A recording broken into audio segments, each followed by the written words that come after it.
Manejo de ruptura de cápsula posterior en cirugía de catarata. La ruptura de la cápsula posterior del cristalino ha sido durante mucho tiempo una de las complicaciones más temidas de la cirugía de cataratas porque tiene el potencial de causar múltiples consecuencias negativas. Los factores de riesgo para que ocurra esta complicación van a ser la inexperiencia del cirujano, cuando la catarata está muy densa, cuando hay pseudoexfoliación, cuando hay retinopatía diabética, glaucoma, facodenesis, edad avanzada y cuando tenemos una pupila dilatada que aún está pequeña. Una de las consecuencias más importantes de una cápsula rota es la disminución del potencial de visión que va a llegar a tener el paciente después de esta complicación. Los ojos que tienen una ruptura de la cápsula posterior tienen 4 veces más probabilidades de tener una mejor agudeza visual corregida de menos de 20/40, que a pesar de que es muy buena, pues puede crear inconformidades del paciente. Los factores que van a influir en la morbilidad de la visión van a incluir el desprendimiento de retina, la endoftalmitis posoperatoria y el edema macular cistoide. Debemos de aprender a identificar cuando nos encontremos ante una cápsula posterior rota.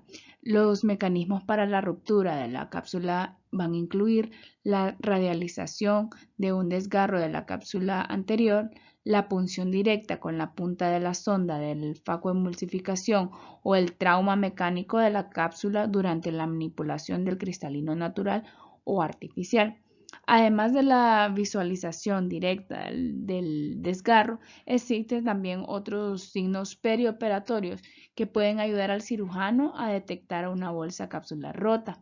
El cirujano puede experimentar, por ejemplo, una pérdida del rebote en la que las piezas del material nuclear se vuelven más difíciles de mover porque están enredadas en el vitrio que se ha prolapsado en la cámara anterior. Otro signo también es que va a aumentar la profundidad de la cámara anterior, disminuyendo así el foco del microscopio. La pupila también puede asumir una forma normal o puntiaguda a medida que el vitrio fluye hacia la cámara anterior y sale de la herida corneal incisional, lo que provoca tensión a lo largo del margen pupilar afectado. En cuanto al manejo perioperatorio, aunque inicialmente puede ser desalentador, es importante que el cirujano mantenga la calma cuando se encuentra con una ruptura de la cápsula.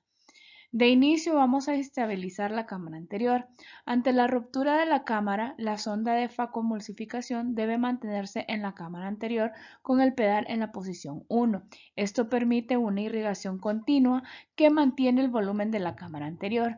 Este aumento relativo de la presión en la cámara anterior ayuda a mantener el líquido vitrio en la cámara vítrea. Alternativamente, retirar la sonda disminuye la presión en la cámara anterior, lo que podría fomentar el prolapso del vitrio porque el vitrio tiene tendencia a moverse de áreas de alta presión a áreas de baja presión.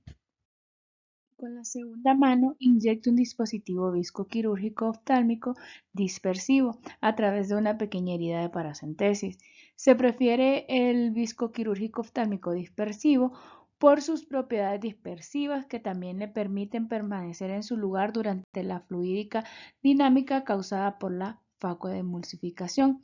La inyección suave debajo del fragmento del núcleo y directamente sobre la cápsula posterior dañada crea una partición deseada entre la cavidad vítrea y la cámara posterior al empujar el vitrio hacia atrás y los fragmentos de cristalino hacia adelante. Luego se debe colocar una cintura de nylon 10-0 en la incisión principal para crear un cierre hermético. La vitrectomía anterior no siempre está indicada después de un desprendimiento de cápsula. El cirujano puede optar a no realizar una vitrectomía anterior cuando el desgarro de la cápsula posterior es muy pequeño y no hay prolapso de vitrio. El pequeño desgarro debe visualizarse en su totalidad y sin grandes extensiones lineales que irradien desde él.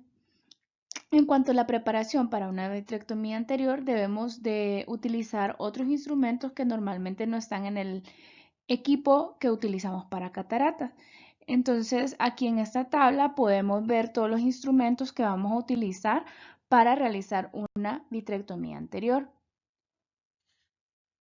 El abordaje de la vitrectomía anterior, el abordaje limbal tiende a ser el abordaje preferido por los cirujanos generales de catarata porque hay menos preocupación por inducir una lesión retiniana.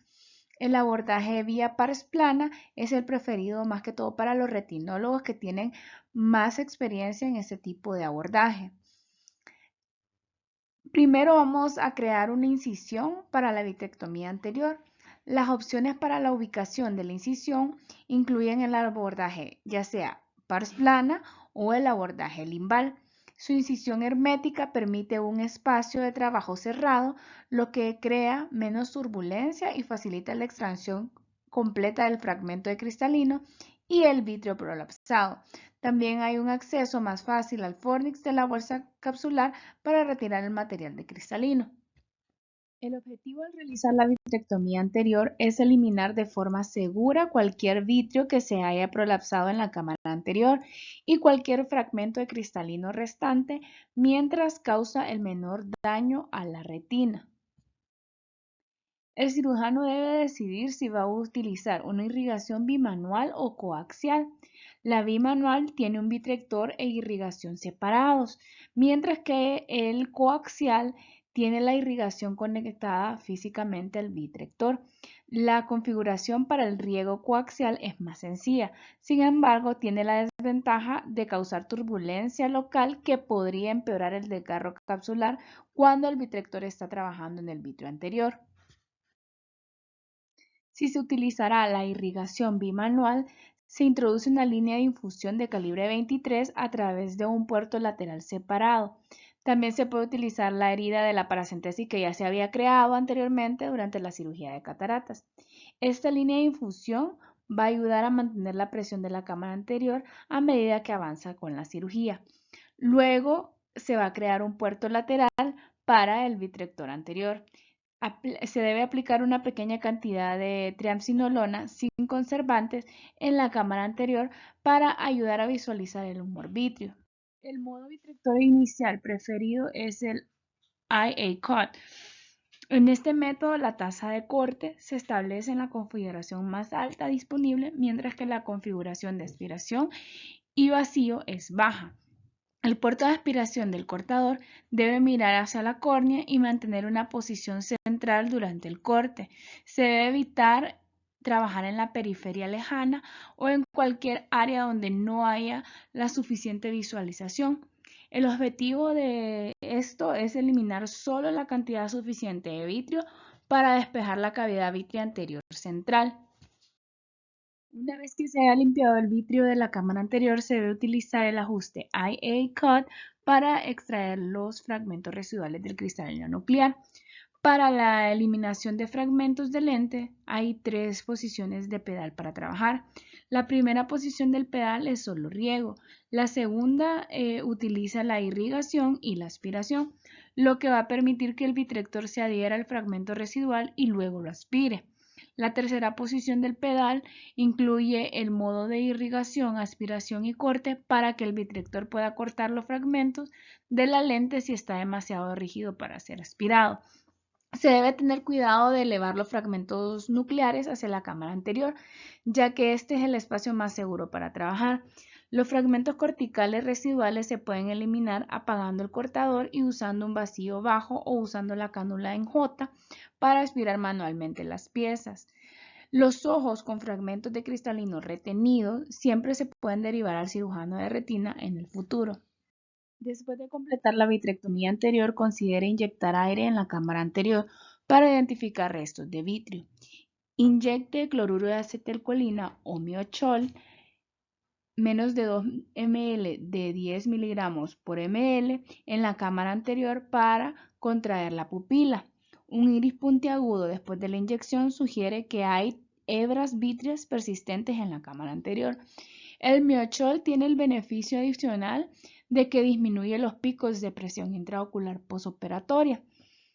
Se recomienda antibiótico intracameral adicional, es decir, podemos utilizar gatifloxacina o antibióticos subconjuntivales como la cefuroxima para disminuir el riesgo de endoftalmitis.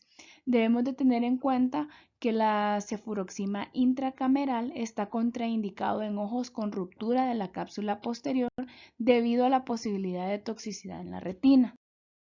Después de realizar todo lo anterior, procedemos a la colocación del lente intraocular. La decisión de dónde colocar la lente intraocular depende de la integridad de la cápsula posterior remanente. Dentro de las opciones tenemos el lente intraocular endocapsular, el lente intraocular en el sulcus, con sutura de iris, fijada a la esclerótica y de cámara anterior. La colocación del lente intraocular de cámara anterior y suturada en el iris debe de realizarse después de la inyección de cloruro de acetilcolina. Una lente intraocular endocapsular con una lente acrílica de una sola pieza es adecuada para un pequeño desgarro capsular anterior o posterior que se puede ver en su totalidad con una cara hialoidea intacta. La lente debe orientarse con sus ápticas situadas a 90 grados del desgarro antes de desplegarse en el saco capsular. Para desgarros de cápsula más grandes con un buen soporte capsular posterior, la lente intraocular debe colocarse en el surco ciliar. A la lente intraocular de 3 piezas va a ser la lente de elección para estos casos.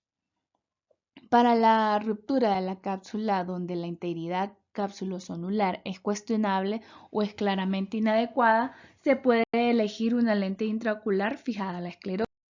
Para la selección de la potencia del lente, es importante recordar que se debe ajustar la potencia de la lente si se toma la decisión de insertar una lente extracapsular. Cuanto más anterior es la lente, menos energía necesita la lente intraocular. Para lentes del surco, la potencia de la lente intraocular debe disminuirse 0.5 dioptrías, 1 dioptría o 1.5 a 2 dioptrías si la potencia de la lente intraocular prevista originalmente era inferior a 18, de 18 a 25 dioptrías o más de 25 dioptrías respectivamente. La potencia de la lente intraocular colocada en la cámara anterior generalmente debe reducirse entre 3 y 3.5 dioptrías. En cuanto al manejo postoperatorio, es importante discutir la complicación quirúrgica con el paciente. Se recomienda una explicación sencilla que ellos puedan entender.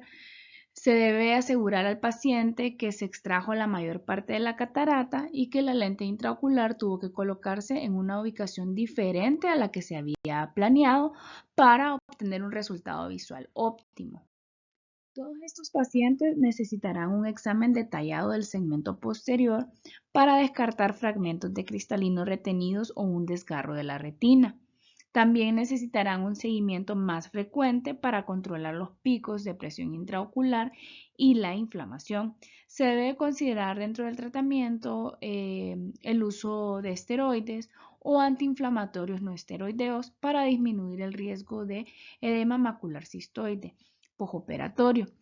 También el cirujano debe determinar para derivar al paciente a una evaluación con un especialista en retina, particularmente si éste no se siente seguro para realizar un examen de retina periférica de 360 grados.